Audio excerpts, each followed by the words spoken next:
Bienvenue Amélie sur le podcast Liberté d'être femme. Merci Marie-Laure. Voilà, ça me fait très plaisir de t'accueillir ici. Et puis je vais te demander la traditionnelle question, est-ce que tu veux bien te présenter s'il te plaît rapidement Ouais, en quelques mots? avec plaisir. Je suis Amélie Billot, je suis cofondatrice et co-directrice d'une association qui s'appelle Making Waves, qui utilise la radio, qui mobilise la radio et le podcast comme un espace de lien social et un outil pour mobiliser et donner la parole à des personnes, des communautés, des publics qu'on entend peu. Moi, je viens du secteur culturel à la base, j'ai une formation dans le secteur culturel où j'ai exercé une dizaine d'années. Et puis après, je me suis tournée vers des projets plutôt sociaux dans des organismes et des organisations qui travaillent sur la question du lien social et puis aussi des ONG de solidarité internationale. Et voilà, en mélangeant un peu tout ça, ça donne Making Waves que j'ai monté avec quelqu'un qui s'appelle Alexandre Planck qui vient de Radio France, lui. Mais écoute, merci pour ce bref résumé. De toute façon, on va avoir l'occasion de revenir sur un certain nombre des points que Mhm. tu évoques. Je commence avec Making Waves, donc que tu as cofondé, un nom qui évoque le mouvement, hein, le bruit aussi qui bouscule un peu l'ordre établi. Si tu devais résumer en une phrase ce que tu cherches à faire bouger aujourd'hui, ce serait quoi? C'est de pouvoir recréer des espaces audibles de citoyenneté. Je dirais que ce serait ça, ce qu'on Mhm. cherche à faire avec Making Waves, recréer des espaces où on peut se parler et où on peut entendre et écouter tout un tas de personnes qui sont inaudibles aujourd'hui, malheureusement. Donc une façon de remettre l'humain au centre. Ouais, tout à fait. On va revenir après sur ton parcours, mais d'abord, j'ai une Mhm. question. Pourquoi la radio? Qu'est-ce que ça représente pour toi? Est-ce que c'est un médium, un outil, un espace de liberté ou autre chose? Ouais, c'est un peu tout ça en fait. Moi, je viens pas du tout du secteur de la radio, contrairement à Alexandre avec qui j'ai fondé la structure, mais ça me semblait être un espace qui répond à plein d'enjeux, à la fois culturels, sociaux, démocratiques, de citoyenneté, que je suis admirative de tous ceux qui ont monté et permis aux radios associatives et au mouvement des radios libres d'exister, et comment aujourd'hui, à l'ère du numérique, à l'heure où les médias sont possédés par un nombre réduit de personnes, comment on invente ces espaces-là à l'ère d'aujourd'hui, à l'heure d'aujourd'hui, avec des enjeux qui ont évolué, avec des droits fondamentaux et des valeurs qu'on pensait acquises, mais dont on voit qu'elles sont aujourd'hui remises en question, avec des risques de repli identitaire, avec des fake news, avec toutes ces choses-là qui émergent aujourd'hui, et puis aussi plein de belles choses à dire, plein de valeurs communes, plein de points communs, même dans l'altérité, toujours des points communs à trouver. La radio, je trouve que c'est un formidable espace pour affirmer ça et pour créer d'autres récits. Tu nous l'as dit tout à l'heure quand tu t'es présenté, donc tu es passé d'une carrière bien installée, je dirais, dans le spectacle vivant, Mhm. à un engagement plus social et puis territorial. Qu'est-ce qui a déclenché pour toi cette bascule? C'était de me rendre compte que il y avait tout un espace, disons, que je trouvais impensé ou en tout cas difficile d'atteindre avec des structures comme des institutions culturelles. Et du coup, je trouvais ça vraiment intéressant de faire un pas de côté et de voir comment, avec un autre angle, une autre entrée, une autre porte d'entrée, on allait vers d'autres personnes, d'autres récits, d'autres rapports au monde. Et c'est ça qui m'a amené à faire ce pas de côté.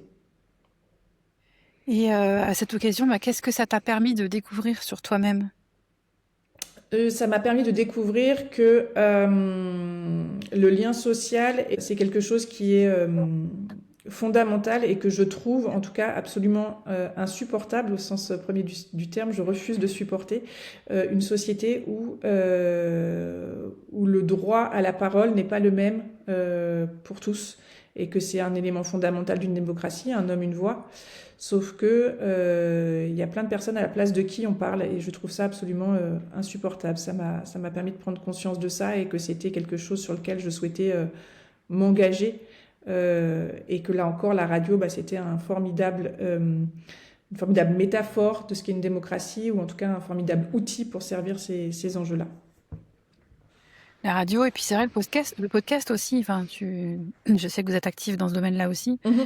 Et là, je parle pour ma part. C'est l'objectif de ce podcast ici, c'est de donner la parole à des femmes qui justement sont beaucoup plus souvent invisibilisées, oui, je Ouais. sors une syllabe, et qui ont moins de place pour s'exprimer que les hommes bien souvent. Mhm. Tout à fait.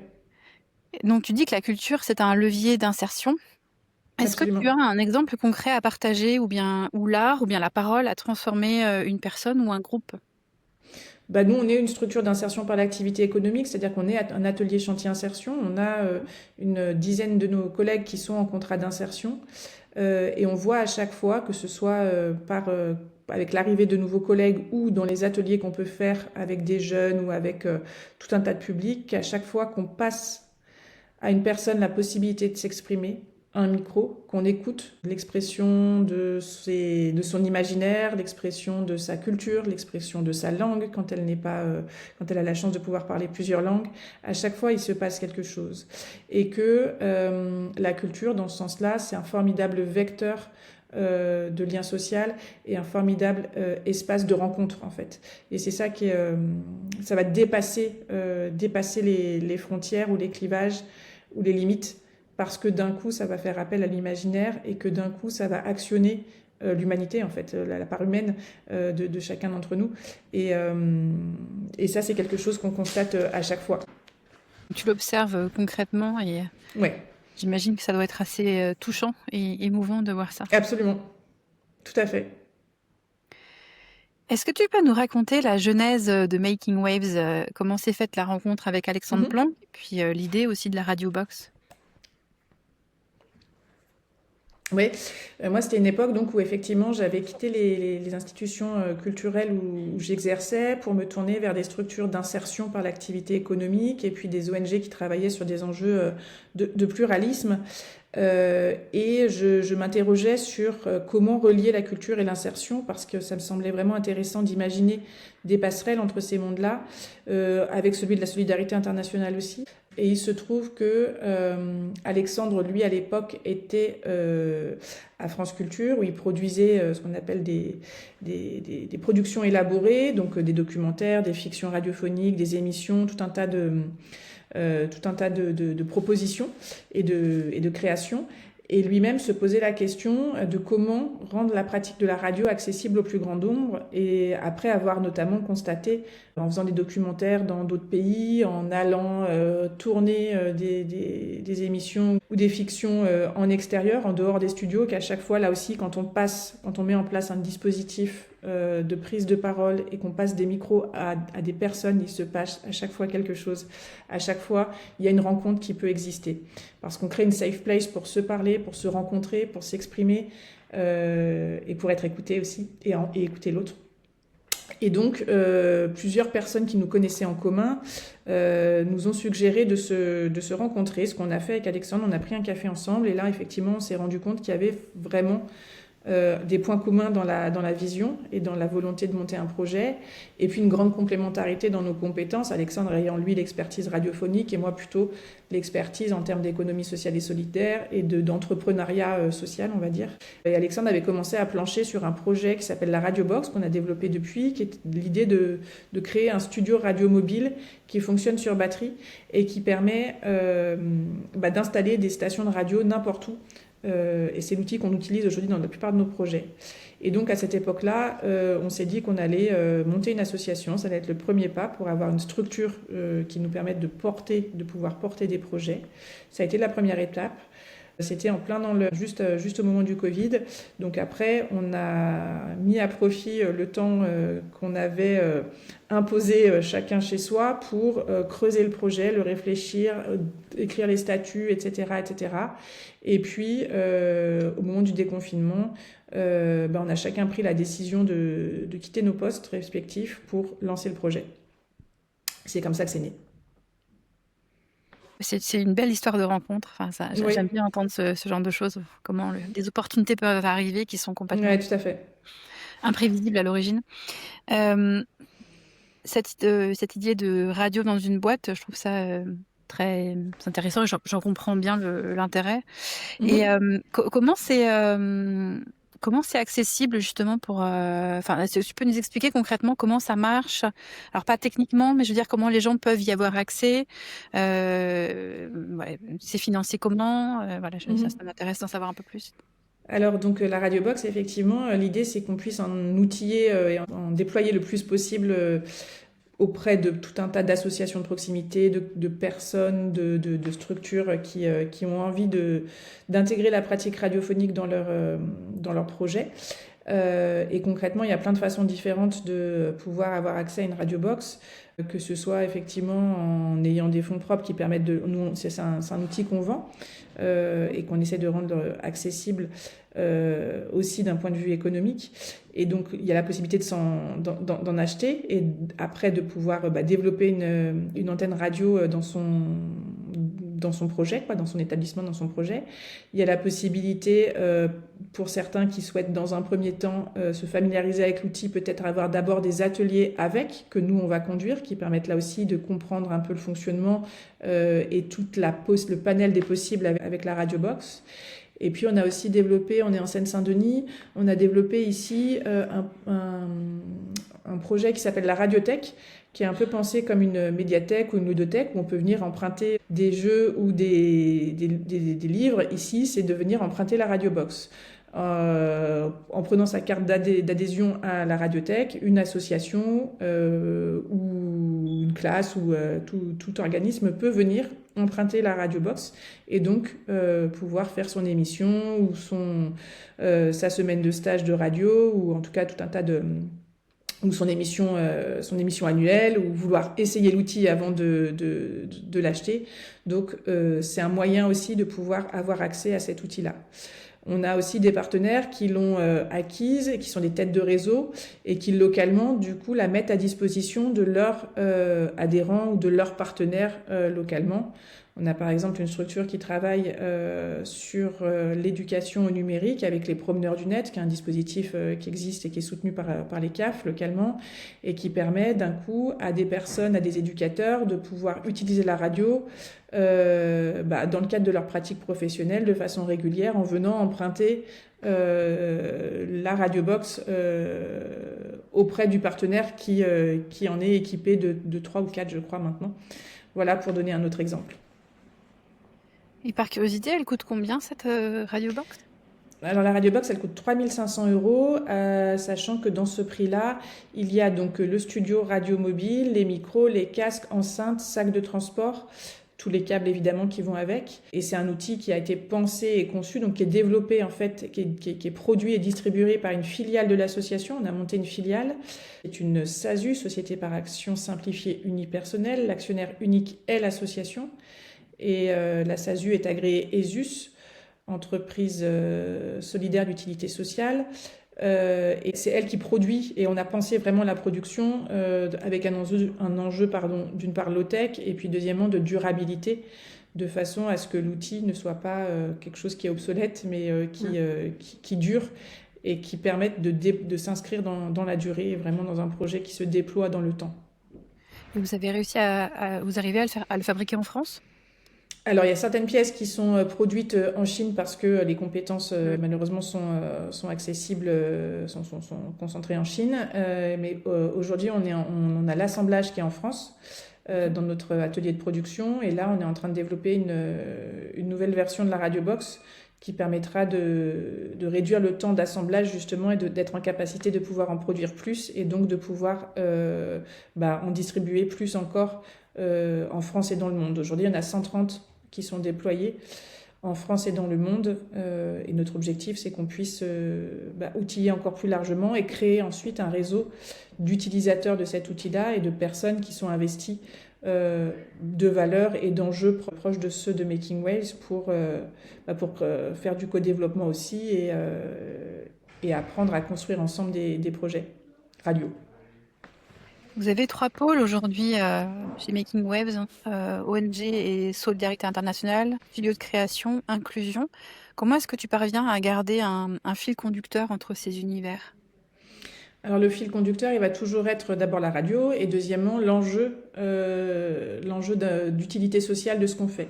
C'est-à-dire à chaque fois, c'est quelque chose qui va venir répondre à un besoin qu'on a identifié qui est un manque d'espace d'expression citoyenne et un manque de visibilité de certaines ou problématiques ou de certaines communautés de personnes qui sont discriminées ou en tout cas qui n'ont pas un accès à l'expression de leurs droits ou de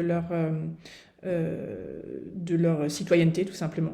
Donc à chaque fois, on va avoir ce fil rouge-là qui est de se dire comment est-ce que nous, en utilisant la radio, que ce soit on travaille en étroite coopération avec les collectivités, notamment sur des enjeux de politique publique.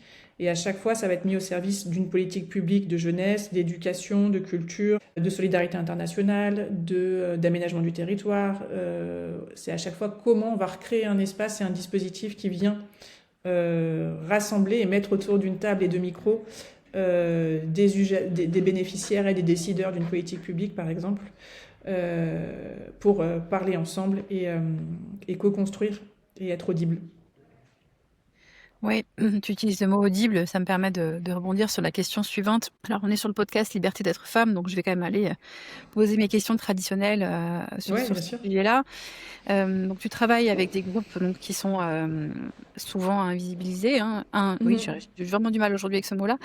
Des femmes, des jeunes, des publics précarisés. Et dans ton expérience, pourquoi la parole publique reste-t-elle encore un territoire si masculin ? Parce que l'accès aux moyens de prise de parole publique, il est biaisé pour plein de raisons. Et donc nous, ça va vraiment agir pour venir contrebalancer ça, contrecarrer ça. Parce que voilà, du coup, l'accès à un micro, par exemple, il est plus complexe quand on est une jeune femme résidant dans un quartier populaire, par exemple. C'est nettement plus compliqué d'avoir accès à un micro que si on est dans une autre situation que celle-ci. Et concrètement, qu'est-ce que vous pouvez faire ou qu'est-ce que vous arrivez à faire pour leur donner davantage la parole ? Ça va être monter ces projets-là, hein, c'est-à-dire monter des espaces qui vont créer des émissions, travailler des thématiques, travailler la question éditoriale aussi, c'est-à-dire qu'on ne va pas raconter de la même façon ou aborder de la même façon un sujet en fonction de qui on est, de son paysage, de son parcours, et que ça vient aussi, c'est hyper important, de laisser l'espace à d'autres récits et d'autres façons d'aborder des sujets, parce qu'on n'est pas concerné de la même façon. Et c'est comment ça, on le travaille, on le valorise, on l'accompagne et on le produit. Est-ce que tu rencontres des résistances ou bien des stéréotypes sur ce que devrait être une voix féminine et les sujets qu'elle a le droit d'aborder ? Ça, non, je dirais que nous, dans le quotidien de notre travail, on ne le rencontre pas.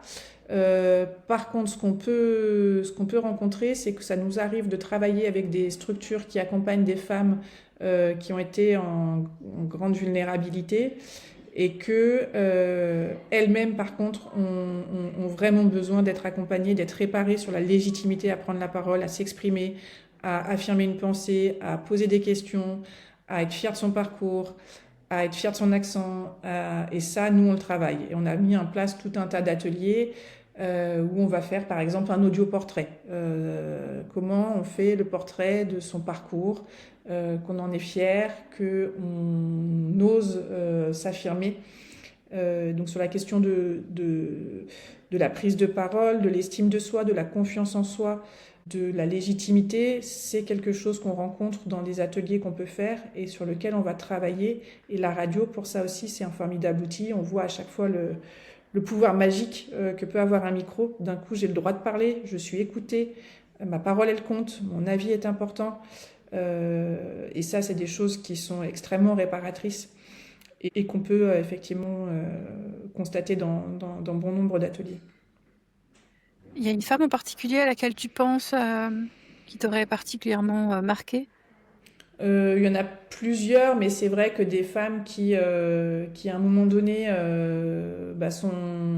sont accompagnées pour produire une petite capsule audio de 2 minutes où d'un coup elles vont raconter, prendre la parole pour se présenter et pour juste oser parler d'elle. Et ben, d'un coup, quand on voit la personne et la fierté avec laquelle elle écoute ensuite ce qu'on a pu faire ensemble, ça c'est extrêmement marquant en fait, et c'est extrêmement fort.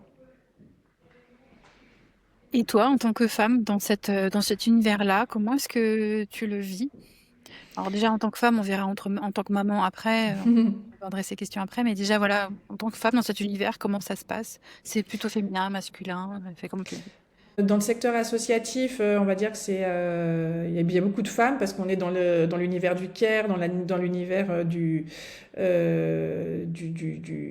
l'accompagnement de l'autre. Donc c'est effectivement un secteur où les femmes sont très investies. Après, moi, dans mon parcours d'entrepreneur, là plutôt avec la casquette d'entrepreneur, ça m'a pris un certain temps effectivement. Et je pense que j'ai encore un peu quelques traces et quelques scories du syndrome de l'imposteur, c'est-à-dire à un moment donné d'affirmer, là aussi moi en tant que femme et qu'entrepreneur, ma place, ma légitimité, et parfois effectivement être traversée par des questions qu'un homme ne se poserait peut-être pas. Ok. Sur est-ce que je suis à ma place, est-ce que je suis légitime, est-ce que je fais les bons choix, etc. Donc c'est des choses sur lesquelles j'ai travaillé, j'ai appris, j'ai mûri. J'en ai pris conscience aussi, déjà rien qu'en prendre conscience, c'est une première étape. Et ça, je pense que c'est malheureusement des choses qui sont des traces d'un contexte où en effet, quand on est femme, on intègre, où la société fait en sorte qu'on intègre des mécanismes qui vont venir plutôt amoindrir la capacité d'entrepreneuriat, quoi. D'entreprise au sens très large, que ce soit au niveau professionnel, mais entreprise au sens d'entreprendre, quoi. Oui. Tu diriges aujourd'hui une structure de 30 personnes, hein, c'est bien ça? Oui, à peu près. Tout en étant maman de 2 enfants. Comment est-ce que tu as trouvé ton propre équilibre entre ces deux aspects? Alors je ne sais pas si je l'ai trouvé. C'est effectivement pas tous les jours facile. J'ai 2 enfants en bas âge. Et évidemment, être maman, c'est une aventure incroyable et qui m'anime et me nourrit tous les jours. J'essaie d'être une maman qui transmet à ses enfants les valeurs qui m'ont amené à monter un projet comme celui de Making Waves. Et qui évidemment, quand on est entrepreneur, et particulièrement dans un contexte où l'entrepreneuriat social, c'est compliqué, ça demande beaucoup d'investissement de soi en temps. Mais j'essaye quand même de toujours préserver un espace déconnecté de ça pour mes enfants, pour ma famille, pour me recentrer et pour être avec mes enfants et mon mari, qui sont fondamentaux évidemment à mon équilibre. Donc voilà, c'est par exemple de mettre en place de ne pas travailler après 17h30 par exemple, c'est tout à fait exceptionnel pour sacraliser et garder et consacrer du temps de familial. C'est s'organiser pour réserver du temps pendant les vacances scolaires à passer avec les enfants. C'est tout ça sur lesquels j'essaie d'être très vigilante. On a parlé, enfin ça a été évoqué un petit peu à mots couverts tout à l'heure, hein, des modèles de leadership hérités, donc qui seraient plutôt masculins. Mm-hmm. Est-ce que tu as dû déconstruire ces modèles pour toi, qui pouvaient peut-être avoir été hérités du monde culturel par lequel tu étais passée? Dans le secteur culturel, il y a de nombreuses études qui montrent que, là j'ai plus en tête tous les détails, parce que ça fait un petit moment que je suis plus dans le secteur, mais en tout cas qui montrent à quel point la direction des établissements culturelle est masculine, alors que tout en bas de la pyramide, en termes d'orientation professionnelle au départ, c'est beaucoup plus féminin d'aller vers le secteur culturel. Alors les choses ont beaucoup changé depuis ces dernières années. Le ministère de la Culture s'est vraiment saisi de ces questions-là. Le secteur s'est emparé de ces enjeux d'égalité femmes-hommes dans le secteur culturel, mais quand même, moi, il y a 20 ans, quand j'ai commencé, c'était avec ces mécanismes-là et cette réalité-là que j'ai commencé ma carrière professionnelle en tant que petite chargée de production, mais qui n'avait affaire dans 90% des cas qu'à des hommes directeurs de structures culturelles.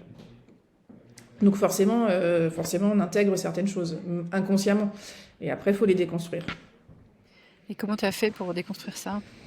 C'est en prenant conscience de l'enjeu de s'affirmer et déjà de voir, de le de constater aussi que ce n'est pas normal, et donc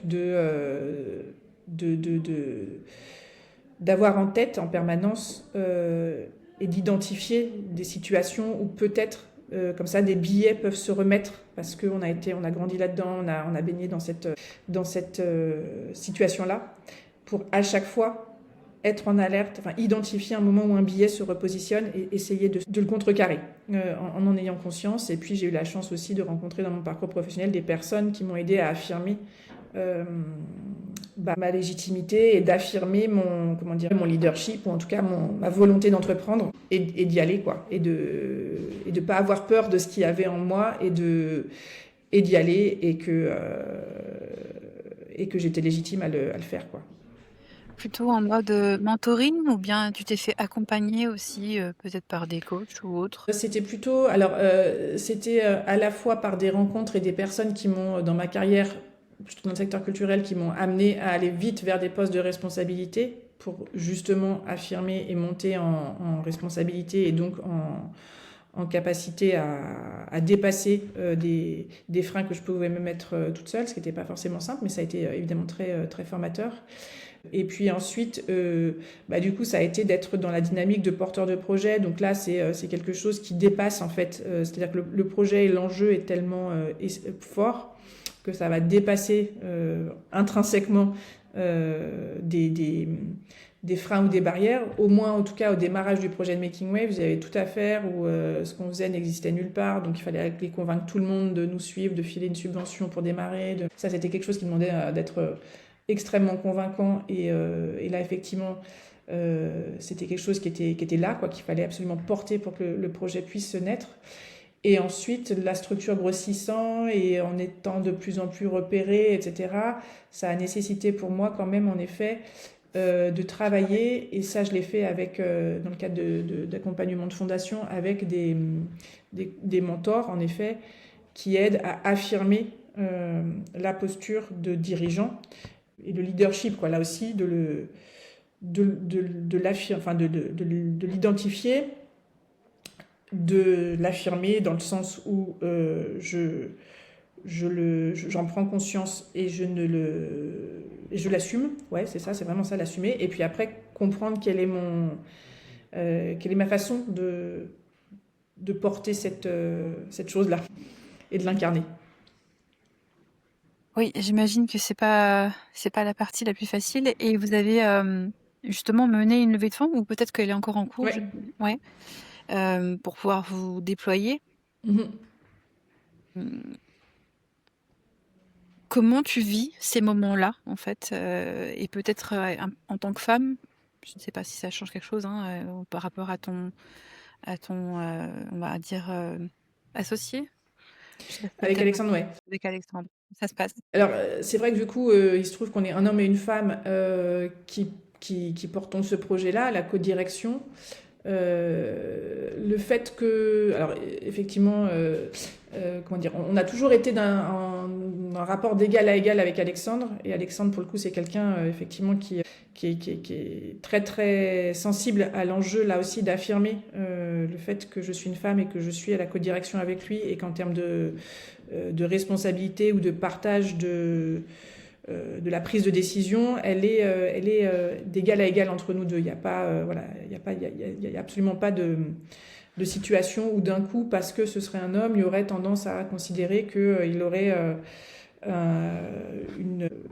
un espace de prise de décision plus grand que moi. Ça, c'est quelque chose qu'on a complètement déconstruit et sur lequel Alexandre a été toujours très, très moteur. Et aussi parce qu'on a une grande complémentarité dans les profils. Et c'est vrai que les questions d'entrepreneuriat, de stratégie économique, de stratégie de positionnement, etc., c'est plutôt moi qui vais les avoir de par mon parcours que Alexandre. Et donc, c'est quelque chose sur lequel on est extrêmement complémentaires. Après, effectivement, on est passé ces derniers mois par une étape de levée de fonds qui demande là aussi une certaine maturité, une certaine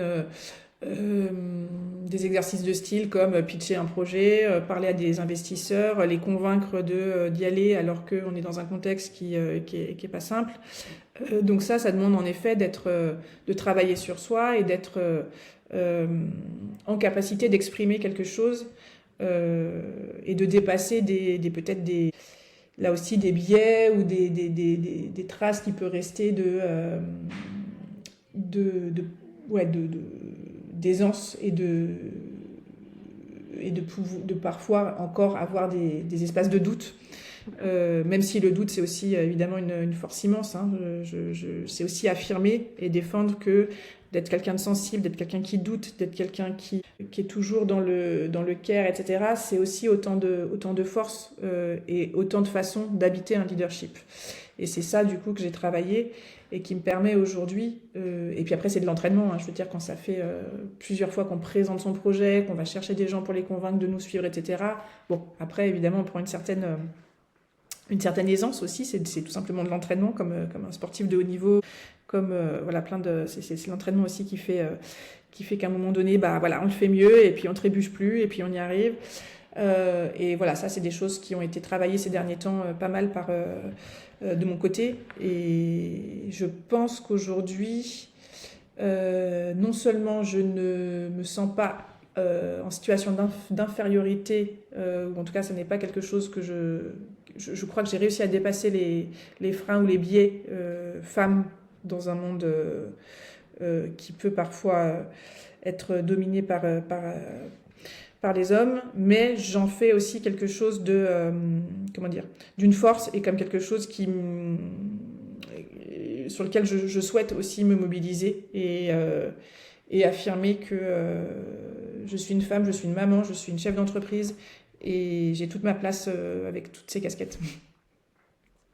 C'est une belle phrase de synthèse un peu de tout ce qu'on s'est dit. Et justement, quand tu regardes ton parcours, qu'est-ce que tu aimerais transmettre aux jeunes femmes, mais aussi aux jeunes hommes qui veulent s'engager dans l'action sociale? Je dirais que s'il y a une intime nécessité, une impérieuse nécessité, il faut la suivre, il faut y aller, il faut le faire.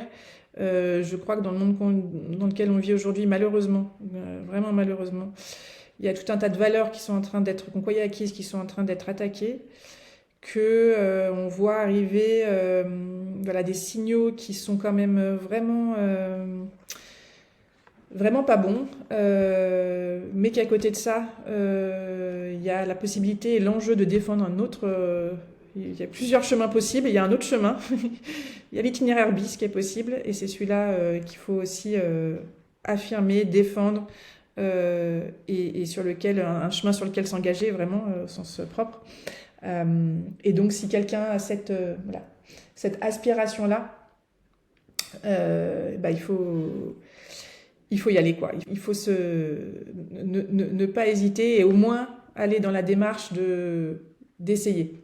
Tous les projets ne réussissent pas et puis c'est aussi en échouant qu'on apprend et qu'on fait autrement et qu'on fait mieux. Mais en tout cas, si on sent que la graine elle est là et qu'elle veut germer, de l'arroser.